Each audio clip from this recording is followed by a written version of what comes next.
اللہ کا تعارف قرآن مجید نے بیان کر دیا۔ اب اس تعارف کے مطابق اللہ کی قدر کرنی ہے،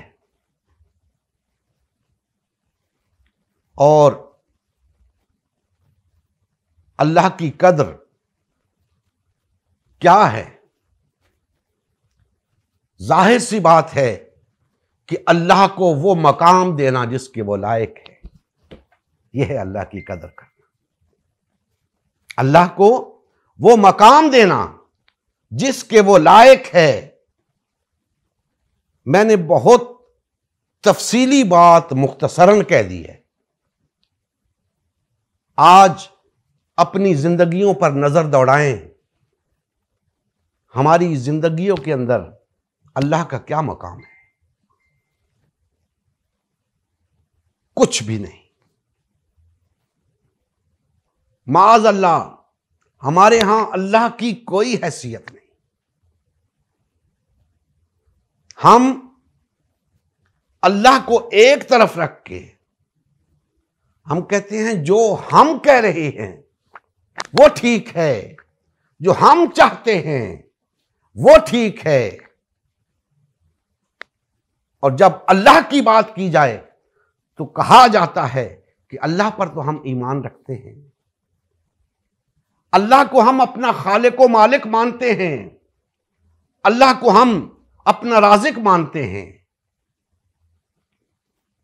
بھائی یہ آپ نہ بھی مانیں تو وہ ہے، آپ نہ بھی مانیں تو وہ ہے۔ جس چیز کو ماننے کی ضرورت ہے آپ اس کو نہیں مان رہے،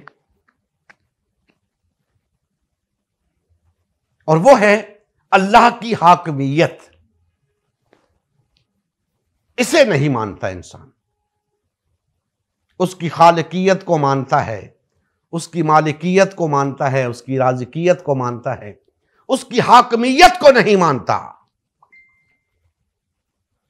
اور یقین جانیے سارا کا سارا شرک حاکمیت میں ہوتا ہے، سارے کا سارا شرک اللہ کی حاکمیت میں ہوتا ہے۔ ہم سمجھنے کی کوشش نہیں کرتے، ہم نے شرک کو کچھ اور سمجھ رکھا ہے۔ وہ بہت محدود معنوں میں شرک ہے جسے ہم نے شرک حقیقی سمجھ رکھا ہے۔ شرک حقیقی اللہ کی حاکمیت میں شرک ہے۔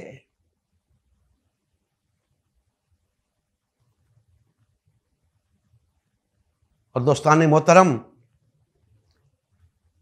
جب ہم حاکمیت کی بات کرتے ہیں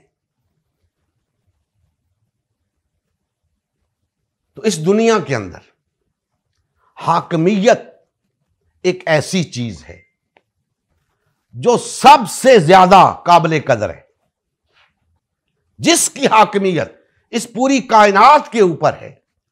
وہ کس قدر عظیم، بلند اور بزرگ ہوگا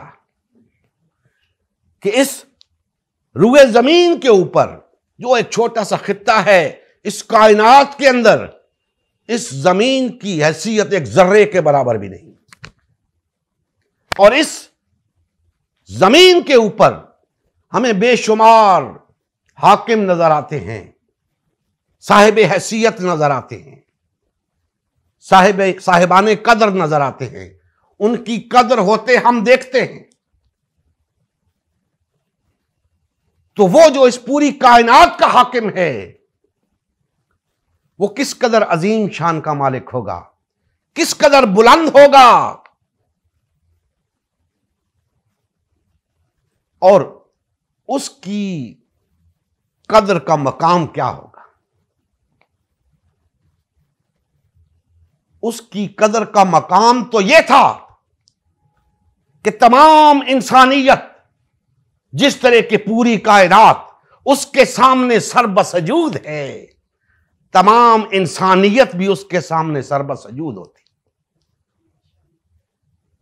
یہ اس کے مقام کا تقاضا ہے۔ اور سر بسجود ہونے کا مطلب یہ نہیں کہ سر کو سجدے میں رکھ کے بیٹھ جائیں۔ سر بسجود ہونے کا مطلب یہ ہے کہ جس طرح پوری کائنات اس کے حکم کے تابع ہے، انسانیت بھی اس کے حکم کے تابع ہوتی ہے۔ نبی کریم صلی اللہ علیہ وآلہ وسلم کی زندگی کا مقصد غلبہ دین اسلام تھا۔ اس مقصد کے حصول کے لیے امت مسلمہ کی تشکیل ہوئی۔ امت مسلمہ نے نبی کریم صلی اللہ علیہ وآلہ وسلم کی سیادت و قیادت میں اسلام کو غالب و نافذ کیا۔ جب تک امت مسلمہ میں وحدت رہی، اسلام کا غلبہ برقرار رہا۔ جیسے ہی امت مسلمہ میں تفرقہ رونما ہونا شروع ہوا، یعنی پارٹی بازی شروع ہوئی، اسلام کا غلبہ جاتا رہا۔ آج غلبہ دین اسلام کی بحالی کی واحد صورت امت مسلمہ کی تشکیل نو ہے۔ الحمدللہ ہم نے غلبہ دین اسلام کی بحالی کے لیے اللہ اور اس کے رسول صلی اللہ علیہ وآلہ وسلم کی جماعت امت مسلمہ کو بحال اور فعال کرنے کا بیڑا اٹھایا ہے۔ یہ فقط ہمارا ہی نہیں بلکہ تمام کلمہ گو افراد کا اولین فریضہ ہے کہ ہر قسم کے باطل اور طاغوتی نظام کے خلاف اٹھ کھڑے ہوں اور غلبہ دین اسلام کی بحالی کے لیے فرقواریت اور پارٹی بازی سے کنارہ کش ہو کر صرف اور صرف امت مسلمہ کو بحال اور فعال کرنے میں اپنا تن من دھن لگائیں۔ آئیے اس مشن کا حصہ بن کر دینی غیرت اور حمیت کا ثبوت دیتے ہوئے اپنا فرض منصبی ادا کیجیے۔ مزید تفصیل کے لیے ہمارا یوٹیوب چینل امت مسلمہ سبسکرائب کیجیے، ہمارا فیس بک پیج امت مسلمہ کی تشکیل نو لائک کیجیے، اس پیغام کو زیادہ سے زیادہ شیئر کیجیے۔ سوال و جواب یا فیڈ بیک کے لیے ہمارا واٹس ایپ گروپ یا میسنجر گروپ جوائن کیجیے یا اس نمبر پر رابطہ کیجیے۔ نمبر اور تمام لنکس ڈسکرپشن میں بھی موجود ہیں۔ جزاکم اللہ خیر۔